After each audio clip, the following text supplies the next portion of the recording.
Welcome to this week's edition of the Comic Hero Show. I'm your host, Victor Nunley, and I am the Comic Hero. Well, hope you all having a great 4th of July weekend. I am as well, and as you can see, we're not at my apartment. We're actually at my mom's house. I had the day off of work, so I decided to spend the 4th of July with her and the rest of my family. Alright, I don't have a question this week, but without further ado, let the ranting begin.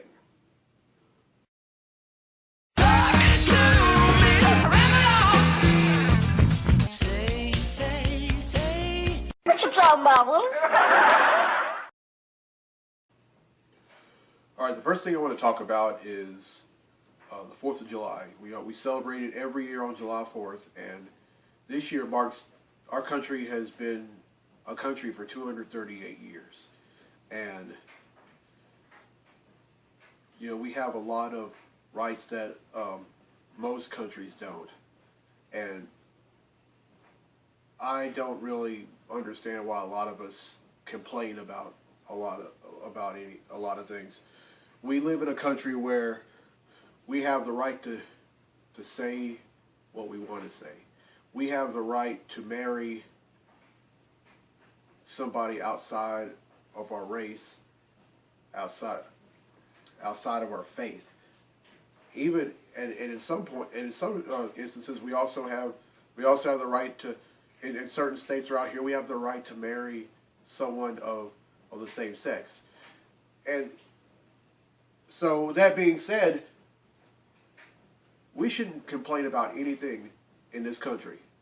Because, like I said, we have rights that most countries don't. And I also want to just go ahead and say that if there's somebody in your family, if there's even a close friend that served time in one of the 5 branches of the U.S. military, just go up to them and say thanks. And I want to go ahead and take this time out to say thanks to my 2 cousins, Lavert Washington and Pat Washington. They were both in the U.S. Army in the early to mid '90s, and I wanted to tell y'all thanks.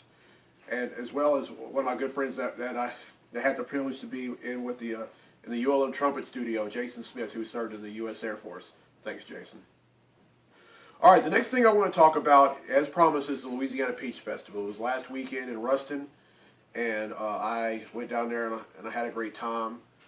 I even ate some peach-flavored ice cream with peaches in it, and got a chance to hear this group called Louisiana Swamp Donkey. The kind of genre they are Southern rock. And I can tell you, with some of the songs that they have on their album, they're going to slowly but surely bring Southern rock back to the forefront of music. I mean, they're kind of like Lynyrd Skynyrd meets Molly Hatchet, if you will. All right, and also while I was down in Ruston, I drove around Ruston to see what was there, what was not, and what's new, and for most of y'all who know, I actually went to Louisiana Tech for about 3 years, and things really didn't work out. I ended up transferring to Bossier Parish Community College, but while I was there, I looked around and I thought, Louisiana Tech is a great college, but it was never for me. It just wasn't. And and on that note, I just want to talk about things that everything isn't for all of us. Just like Louisiana Tech wasn't for me. I mean, sometimes you go around and you think that there are no limits to what life presents itself to you, and that's a good way to think. It really is. But even if it's not for you, it's not the end of the world. There's nothing wrong with that. I mean, thankfully, after I transferred from Louisiana Tech in 2004, I went to a junior college, Bossier Parish Community College, and a 4-year college, University of Louisiana Monroe. and I belong at both of those places. And I'm not saying I am now. Listen, I'm not by any shape, form, or matter saying anything awful about Tech. Tech is a great college.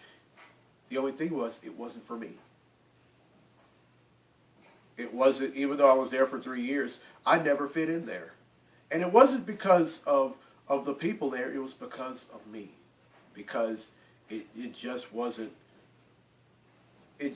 I just didn't really fit the mold that was Louisiana Tech. I mean, it still is Louisiana Tech University. Now, I'm not saying that to any high school students that might be watching this, don't go to Louisiana Tech. I'm not saying that. If that's what you want to do, go for it. If anything to complete anything to do, I mean, to go through 4 years of at least 4 years of college education to better yourself, to find a better job, a better career. If you want to go to Louisiana Tech, fine. If you want to go to ULM, fine. If you want to go to BIPSI and then transfer to another college, fine. It doesn't, all I'm saying is, it doesn't matter where you go. It only matters if you finish. Okay, the next thing I want to talk about is Transformers: Age of Extinction. I went out to see it, and it was a great movie. I'm not going to give away anything in the movie, but I will say that after watching it, that I believe there's going to be a fifth movie. And fellow Louisianian John Goodman played the voice of Hound, an Autobot, in the movie. All right, the last thing I want to talk about is Jimmy Graham. Of course, you all know the NFL is only allowing him to receive the amount of money that a tight end who has been placed on the franchise, who's been given a franchise tag, is supposed to make. And he even took them to court, and he lost. Well, you know what? When you think about it, yeah, I really give it up for Jimmy Graham. I mean, he stood. I mean, he took a stand in what he believed in. Because one thing about Jimmy Graham that sets him apart from most tight ends in the NFL, he's made more catches, both yards and touchdowns than most receivers have made in the NFL in the past 5 years. And sometimes when something like, when the opportunity presents itself, when you see things that no one else does, sometimes there's absolutely nothing wrong with standing for what you believe in. So Jimmy Graham, if you're watching this, you may not have you may not have won the case, but I really gotta hand it to you. You stood for what you believed in, and you're a good person in my book. And what really angers me is that a lot of folks are saying that they're saying stuff like, well, he's just being a diva like all those folks from the University of Miami. Look, there have been a lot of great football players from the University of Miami that have gone on to the NFL and had great careers. You have Jim Kelly, who went to the Super Bowl 3 times with the Buffalo Bills. They didn't win, but he got them that far. And you have Ray Lewis. Both he and Michael Irvin. They were both successful with their respective NFL teams, and they both won 2 Super Bowls. Well, okay, no, I'm wrong. Ray Lewis won 2 Super Bowls. Michael Irvin won 3. But don't say that about Jimmy Graham. Just because he goes to the University of Miami, that does not make him a diva. I mean, there's a lot of players from the University of Miami that, you know, they have the swagger about them that they're the stuff, and nobody can't say anything to them. Well, the way I was brought up, if you think that you're great, don't let anybody, even if somebody says something, don't listen to them. So Jimmy Graham, You stood for what you believe in. You didn't win, but you didn't go down without a fight. Oh, and by the way, go Saints. All right, that's all I want to rant about. This week on DC versus Marvel, it's Aquaman versus Namor the Submariner. Let's go. Are you man enough, big and bad enough? Are you gonna let them shoot you down? Welcome back to DC vs. Marvel. This week, it's Aquaman vs. Namor the Submariner. Aquaman possesses the abilities to telepathically communicate with sea animals, breathe underwater, superhuman durability, superhuman strength, can swim at high speeds, the ability to manipulate the water around him, and the ability to condense moisture in the air to form a water source. Namor's abilities are flight, superhuman strength, speed, agility, durability, the ability to breathe underwater and land, and longevity. Who will win? The fight would start underwater, with them punching each other. Aquaman would then telepathically summon an electric eel to put down Namor. However, given the latter's longevity, Namor is unfazed. Namor, thinking that Aquaman can't survive out of the water, grabs him and soars high into the air. Aquaman then condenses the moisture in the air to form a life-size fist, which he uses to knock out Namor. For insurance, Aquaman then telepathically summons a squid from the ocean and wraps his tentacles around Namor until he's rendered unconscious. Aquaman wins. And that concludes this week's segment of DC vs. Marvel. Hope you enjoyed that segment of DC vs. Marvel. I'll have a new one next week. Alright, let's get to the comics I bought this week. Comic books I bought this week.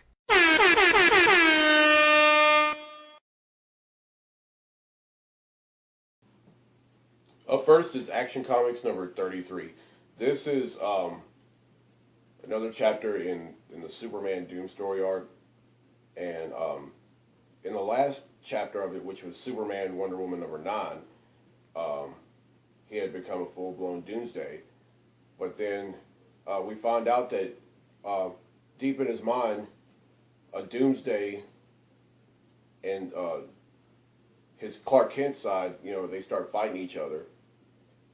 But then Superman, the Clark Kent side finally wins, and then he decides to go off planet. And once he goes off planet, he reverts back to his regular form. Slowly but surely. But then the Red Lanterns end up causing more problems, and then he reverts back to his Doomsday form. Now keep in mind, Supergirl, who happens to be Superman's cousin, Kara Zor-El, is a member of the of the Red Lanterns, and she knows about what's going on, and she tries to help, but then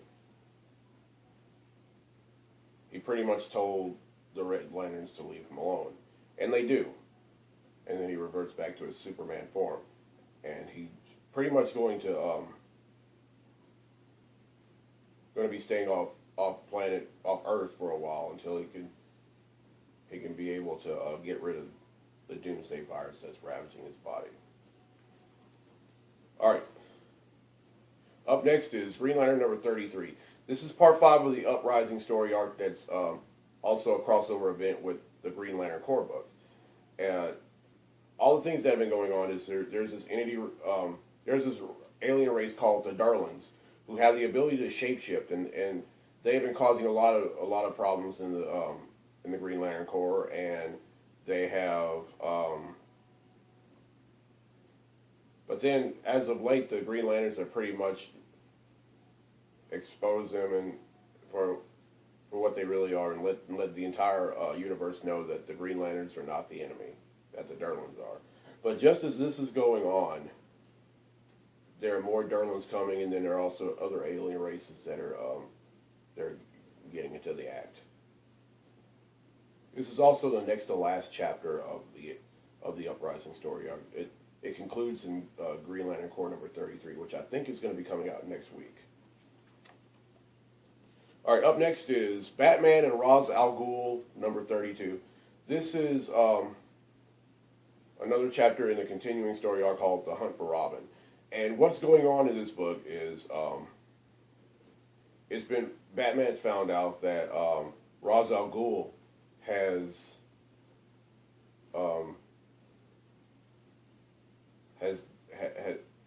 dug up the bodies of both Talia al Ghul, who happens to be Ra's al Ghul's daughter, and Robin, who happens to be Batman and Talia al Ghul's son.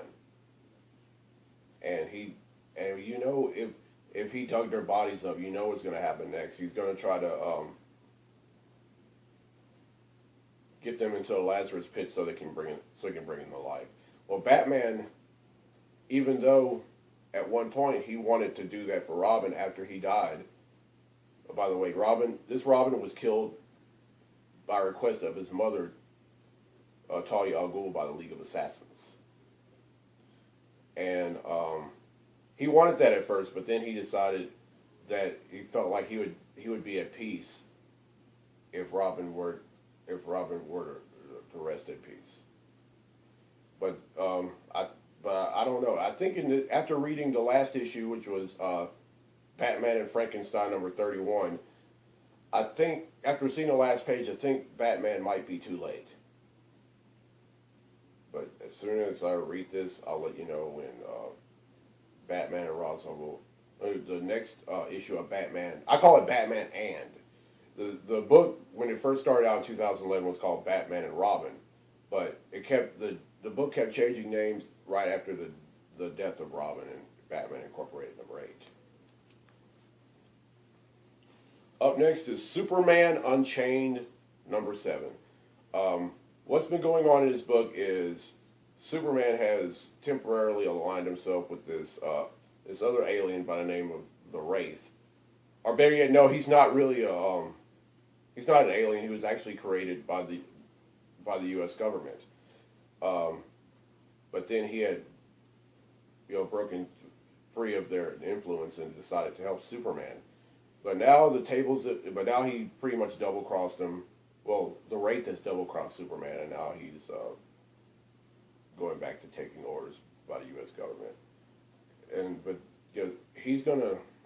But Superman actually has help by the other two members of the Big Three, and I'm talking about Batman and Wonder Woman. But I don't think they're going to be enough. They're going to be enough. It wouldn't surprise me if they tried to get someone else to help him, but come on, it's a Superman. He always comes out on top. Or does he? After all, he has been affected by the Doomsday virus. It's not, in the Doom story arc, it's not looking very well at that matter. All right, up next is Green Lantern New Guardians number 32. In the previous issues, we finally see the New 52 version of Oblivion, which happens to be an evil doppelganger of Kyle Rayner that he subconsciously created, and he ends up being lost. He ends up somehow being lost after fighting Oblivion, and his now new significant other, Carol Ferris. That's right, I say Carol Ferris. Hal Jordan's boss and former significant other. Yeah, that's right, they're dating. But anyway, she goes to help find him. But then, meanwhile, Kyle ends up running into a planet who's also a living cancer, and and at first he keeps saying that he's alive, but at the same time he's dead. But really, all this planet wants to do is infect the entire universe. All because his brother, who's also a living planet, tried to kill him. I know that sounds kind of odd, doesn't it? Alright, up next is Original Sin number 5. This miniseries in the Marvel Universe just keeps getting even more surprising. Just when we find out about some of the sins that of some of the Marvel characters, we find out that even though it didn't affect him, we also find out that Nick Fury has been keeping some secrets from everyone in the Marvel Universe. universe as well. We find out that all these other, now when I mean Nick Fury, I mean the original Nick Fury, not his son, who is an agent of Shield. We find out that all the other versions of Nick Fury that we've seen in Marvel Universe all these years have been LMDs. If you don't know what LMDs are, that stands for Life Model Decoys. And we find out at the end of Original Sin number 4 that Nick Fury is actually a man somewhere in his 90s. And and we also see a whole bunch of other LMDs that Nick Fury has had over the years. But who's to say that this 90-year-old man isn't the real Nick Fury either? Well, who's to say that it might be another LMD? All right, the next 7 books that I bought are pretty much it's the same book but different issues, and I haven't been reading them that much because I've been reading other books, but I kind of want to get back to it because there's some awesome, because now that Original Sin is here, there's going to be a lot of stuff hitting the fan in this book. And that book is New Avengers. Now, for all of you who aren't familiar with the New Avengers, it's a team that consists of Black Bolt, Iron Man, Mr. Fantastic, Doctor Strange, Namor the Submariner. You know, all those guys that were part of the Illuminati back during that was first revealed in the pages of World War Hulk. Before World War Hulk. Actually, before Planet Hulk. These are the guys, with the exception of one who's now dead, and that's Professor X, who had decided to shoot off the Hulk into space. And they've now they've reformed, but they've added an extra member. They've added the Beast, aka Dr. Henry McCoy. And these issues of New Avengers are New Avengers number 13,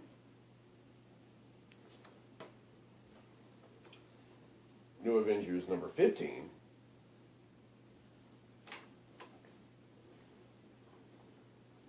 New Avengers number 16,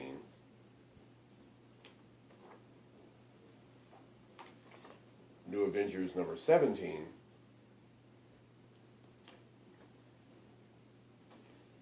New Avengers number 18, New Avengers number 19,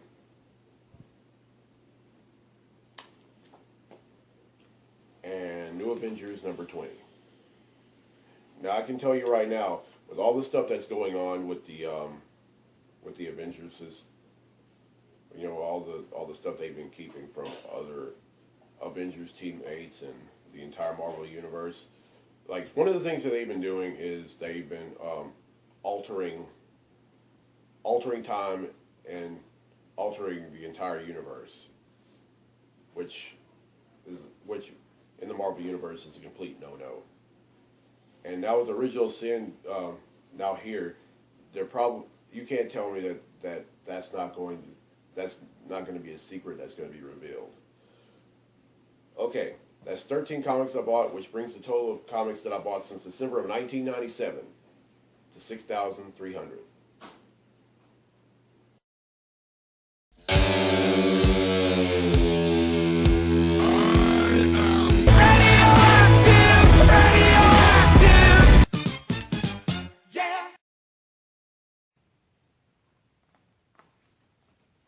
A lot of awesome stuff going on in Original Sin number 5.